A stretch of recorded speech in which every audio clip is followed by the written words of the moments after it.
যারা যারা আমাকে এতদিন বকা দিয়েছেন এই জানালাটার জন্য, তারা আজকে সম্পূর্ণ ভিডিওটি দেখবেন। না দেখলে আপনাদের খবর আছে। এই কেটে কেটে ভিডিও দেখবেন আর আমাকে বকা দিবেন, সেটা করলে হবে নাকি? যারা এই জানালাটার জন্য বকা দিয়েছেন তারা আজকে সম্পূর্ণ ভিডিও দেখে বকাগুলা উঠিয়ে নেবেন, তা না হইলে আপনাদের খবর আছে কিন্তু। এই জানালার ডিটেলস বলবো, সেই সাথে আগের জানালা পরিষ্কার করার ভিডিও অনেকে অনেক রকম প্রশ্ন করেছেন, কমেন্ট করেছেন। সেই কমেন্টগুলোর উত্তরও আমি এই ভিডিওতে দিয়ে দেব, তাই অবশ্যই ভিডিও জুড়ে থাকবেন। আসসালামু আলাইকুম দর্শক, আজকের এই খুবই গুরুত্বপূর্ণ পর্বে সবাইকে অনেক স্বাগত জানিয়ে শুরু করছি আরও একটি নতুন পর্ব। জানালার গ্লাসে আমাকে দেখা যাচ্ছে, তো তফাৎটা কিন্তু দেখলেই বুঝতে পারবেন যে থাই গ্লাসের জানালা পরিষ্কার করার পর কতটা পরিবর্তন হয়েছে বা পরিষ্কার হয়েছে। আপনাদের একটা অভিযোগ হলো ভিডিওতে কেন বেশি কথা বলেছি। আরে বাবা, ডিটেলস যদি না বলি তাহলে আপনারা কেমনি বুঝবেন? এমনিতেই তো আপনারা টেনে টেনে ভিডিও দেখবেন, সম্পূর্ণ কথা শুনবেন না, অভিযোগের শেষ থাকবে না, তাতে আবার বলবেন কেন বেশি কথা বলেছি। নে পাপি দল, তোদের জন্য কথা স্পিড বাড়িয়ে দিল। সবাই না, কয়েকজন যারা ভিডিও টেনে দেখেছেন সম্পূর্ণ দেখেননি, তারা এই কমেন্টই করেছেন যে দেখালেন ময়লাযুক্ত গ্রিল, কিন্তু পরিষ্কার করেছি আমি অন্য একটা গ্রিল। এটা সম্পূর্ণ ভুল ধারণা আপনাদের। আমি সম্পূর্ণ ভিডিওতে কিন্তু একবারও বলিনি যে এই ময়লাযুক্ত গ্রিলটা আমার, আমি বলেছি যে এটা অন্য কারো। যদি আপনারা এই গ্রিলটার মতো 10-20 বছর পরিষ্কার করে না থাকেন, এরকম তেল চিটচিটে ময়লা হয়ে থাকে, তবে আজকের পর্বে বা সেদিনের পর্বে যে উপকরণগুলো দিয়ে আমি পরিষ্কার করেছি ওইভাবে পরিষ্কার করলে এই ময়লা সম্পূর্ণ উঠতে বাধ্য। আর এই নোংরা ময়লাযুক্ত গ্রিলটা আমার ছিল না, এটা ছিল আমার পাশের বাসার পলাশ এক ভাবির, যে কোনোদিনও মনে হয় এই রান্নাঘরের জানালা পরিষ্কারই করে না। আমি জাস্ট আপনাদের বোঝানোর জন্য ওই জানালাটা ব্যবহার করেছিলাম, এই ছাড়া আর কিছুই না। আর তাছাড়া আগের ভিডিওতে আপনারা অনেকেই অনেক গুরুত্বপূর্ণ কমেন্ট করেছেন অনেক বিষয় সম্পর্কে, যেটা আমার ক্লিয়ার করে দেওয়া উচিত এই পর্বে। তো আমি কাজ করতে করতে যখন যেটা সামনে আসবে সেই কমেন্টগুলোর উত্তর বা সমস্যাগুলো ক্লিয়ার করে দেব। আপনারা যারা বাড়ি বানাবেন চিন্তা করছেন, তাদের জন্য একটা সাজেশন থাকবে আমার। রান্নাঘরে চুলার পাশে কোনোভাবে জানালা রাখবেন না, কিংবা জানালার পাশে চুলার সিস্টেমটা করবেন না। এক সাইডে যেখানে দেয়াল সেইখানে চুলার গ্যাসের সিস্টেমটা করবেন, তাহলে জানালা এরকম আর নোংরা হবে না। আজকের পর্বের আমার রান্নাঘরের জানালা বা রান্নাঘরের গ্রিল, সেই সাথে চুলার আশেপাশে টাইলস কতটা নোংরা হয়েছে সেটা তো দেখিয়ে দিলাম। আগের ভিডিওয়ে একজন কমেন্ট করেছিলেন যে গ্যাসের লাইনের এই পাইপে গরম পানি পড়লে ছিদ্র হয়ে দুর্ঘটনা ঘটতে পারে। তো আমি বলবো, এই গ্যাস লাইনের পাইপ তো লাগানো হয়েছে গরম তাপ সহ্য করার জন্যেই, কারণ এই পাইপ তো গ্যাসের পাইপ, আর গ্যাসের চুলা যেখানে আগুন জ্বলে সেখানেই তো এই পাইপটা থাকে। তো আগুন জ্বললে যদি পাইপ কিছু না হয়, তাহলে গরম পানি পড়লে কেন কিছু হতে যাবে বলুন? আর আমি তো দেখিয়েছি আর আপনারা তো দেখলেন কিছু হলো না। তো আশা করি এই কমেন্টের উত্তরটা আপনারা পেয়ে গেছেন। ভিডিও বানানোর ইচ্ছেটা তখনই মরে যায় যখনই দেখি ভিডিওতে লাইক দেন না, ভিডিও শেয়ার করেন না, কমেন্ট করেন না এবং সাবস্ক্রাইব করেন না। আজকের ভিডিওতে অবশ্যই এগুলো করবেন, সেই সাথে সাবস্ক্রাইব করার পর বেল বাটনে ক্লিক করবেন, এতে করে পরবর্তীতে ভিডিও ছাড়লে আপনার ফোনের সাথে সাথে চলে যাবে। জানালা পরিষ্কার করতে গেলে কিন্তু পানির পরিমাণটা অনেক বেশি লাগবে। তো আমি বড় কড়াইতে 1 কড়াই পানি উঠিয়ে দিয়েছি, আপনারাও কিন্তু এরকম বেশি করে পানি নেবেন অবশ্যই। তারপর এরকম একটা বাদ দেওয়া পেস্ট নিয়েছি, পেস্ট শেষ পর্যায়ে কিন্তু আর বের হতে চায় না। হাত দিয়ে যখন চেপে আর বের করতে না পারবেন তখন কাউচি দিয়ে কাটবেন, দেখবেন ওর ভিতরে অনেকটা পেস্ট থাকে। আরও 1 সপ্তাহ কিন্তু চলে যাবে ব্রাশ করার জন্য। তো যেহেতু আমি এখানে পরিষ্কার করার কাজে ব্যবহার করছি, তাই পেস্টটাও কিন্তু আমি এখানে নিয়ে নিয়েছি। এর ভিতরে পেস্টগুলো এর মধ্যে দিয়ে দেবো, গরম পানি পেলে এমনিতেই আস্তে আস্তে গলে বের হতে থাকবে।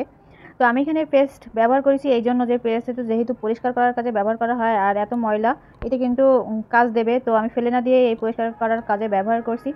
তো পেস্টের জায়গায় যদি বাসায় আপনাদের ভিনেগার থাকে, অবশ্যই হোয়াইট ভিনেগারটা 2 চামচ এখানে ব্যবহার করবেন। অবশ্যই আবারও বলছি, ভিনেগারটা ব্যবহার করবেন। গ্রিল যেহেতু জটিল ময়লা থাকে, তাই ভিনেগারটা আপনাকে ব্যবহার করতেই হবে। পেস্টটা হলো অপশনাল, এখানে আমি পেস্ট নষ্ট না করে কাজে লাগিয়ে দিয়েছি এই আর কি। এরপর এখানে আমি 2 চামচ হুইল পাউডার নিয়ে নিয়েছি, যেহেতু জানালাটা 2 ভাগে ভাগ করা থাকে, তো 2 জানালার জন্য 2 চামচ হুইল পাউডার এখানে আমি নিয়ে নিয়েছি। তারপর আমি এখানে 2 চামচ ডেট ওভার খাবার সোডা দিয়ে দিচ্ছি। ডেট ওভার এই জন্য যে খাবার সোডা ব্যবহার করতে করতে ডেট শেষ হয়ে গিয়েছে, কিন্তু এরকম পরিষ্কার করার কাজে লাগানোর জন্য আমি এটা ফেলে না দিয়ে রেখে দিয়েছি। আর ডেট ওভার এই জন্য বলে দিলাম যে দেখুন পানিতে দেওয়ার পরে কিন্তু দলা পাকিয়ে গিয়েছে, কারণ এর ডেট নেই, তো ওই জন্য। তবে খাওয়ার জন্য এটা ব্যবহার করা না গেলেও এরকম পরিষ্কার করার জন্য অবশ্যই ব্যবহার করা যেতে পারে। তো সেজন্য আমি এখানে দিয়েছি 2 চামচ বেকিং পাউডার। তোমরাও ডেট ওভার হয়ে গেলে সেটা ফেলে না দিয়ে এরকম যে কোনো কঠিন ময়লা পরিষ্কার করার কাজে ব্যবহার করতে পারো। তো খাবার soda, baking powder, baking soda যেটাই থাকুক না কেন সেটাই তোমরা 2 চামচ দিয়ে দিবা। এরপর এখানে আমি 2টা লেবুর রস পুরোটাই দিয়ে দেবো। অবশ্যই এখানে 2টা লেবুর রস তোমরা নিয়ে নেবা। যে উপকরণগুলো দিচ্ছি সবগুলাই কিন্তু পরিষ্কার করার ক্ষেত্রে খুবই উপকারী, দিতেই হবে। বাসায় যদি ভিম লিকুইড থাকে সেই লিকুইডটা তোমরা 2 চামচ নিয়ে নিতে পারো। আমার বাসায় নেই, দেখো ভীম ছিল, সেটা গলিয়ে আমি 2 চামচের মতো এখানে দিয়ে দিচ্ছি। সবগুলো উপকরণ দিয়ে পানিতে ভালোভাবে বলক চলে আসলে আমি এই পানি একটা মগের সাহায্যে যেখানে কঠিন ময়লা সেখানে দিয়ে দেবো। গ্যাসের লাইনে যে পাইপটার কথা বলেছিলে দেখো এখানেও কিন্তু অনেক ময়লা জমেছে, তো সেখানেও একটু দিয়ে নিলাম। এরপর জানালায় দিয়ে দেবো। এখানে একটা সতর্কতা অবশ্যই মনে রাখবে, জানালার গ্লাসটা ভালোভাবে আটকে তারপর গরম পানি কিন্তু দিতে হবে। তা না হলে দেখা যায় বাইরে কেউ থাকতে পারে বা অনেকে জানালা রাস্তার পাশে হয়ে থাকে, সেখানে মানুষের গায়ে লাগতে পারে বা কোনো জীবজন্তুর গায়ে লাগতে পারে। তাই অবশ্যই জানালার গ্লাস আটকে পানিটা দিতে হবে।